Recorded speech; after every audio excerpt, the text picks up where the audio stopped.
All right, well, U.S. stocks will be hoping for a rebound this morning after suffering another bad day on Monday. Yeah, all three major U.S. indices closed more than 2% lower yesterday after President Trump escalated his attacks on Federal Reserve Chair Jerome Powell. Also weighing on the markets, the ongoing uncertainty surrounding the president's tariffs. NBC News senior business correspondent Christine Romans joins us now. Christine, great to have you with us. So tell us what the president said about Powell. We know it was this sort of lengthy post on social media, and what he wants to see from the Fed.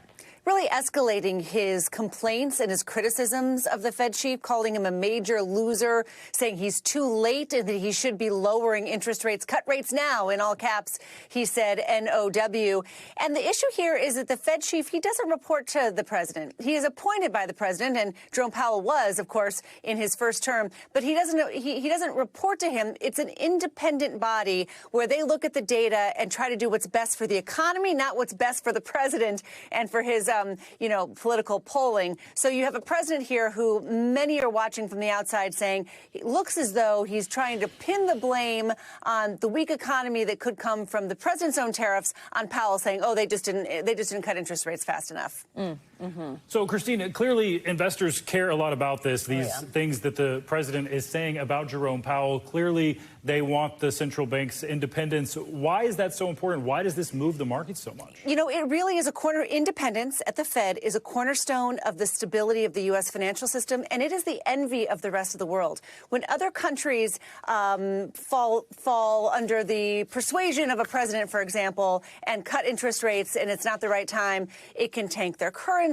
It can actually spike their interest rates. It can spike inflation. So, you know, the U.S. is sort of the cornerstone, the stability. This just threw more uncertainty in the whole pot. Wait, is the president going to undermine the independence of the Fed? Just another reason investors said, sell America, sell stocks, sell bonds, sell the dollar. We don't agree with the direction the United States is going.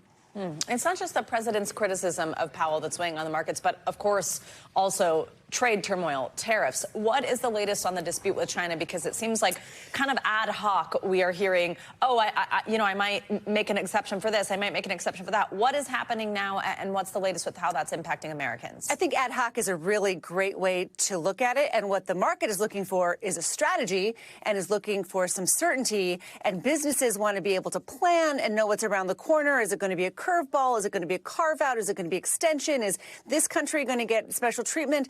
And we've got a 90-day period that we're in the middle of. July 9th, I think, is the end of this 90-day period, which was, of course, the pause on those, what the president called reciprocal tariffs.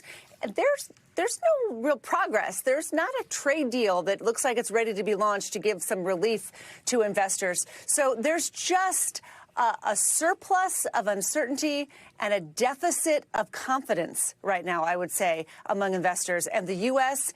used to be the leader of the world, now really kind of has become the problem in the global economy.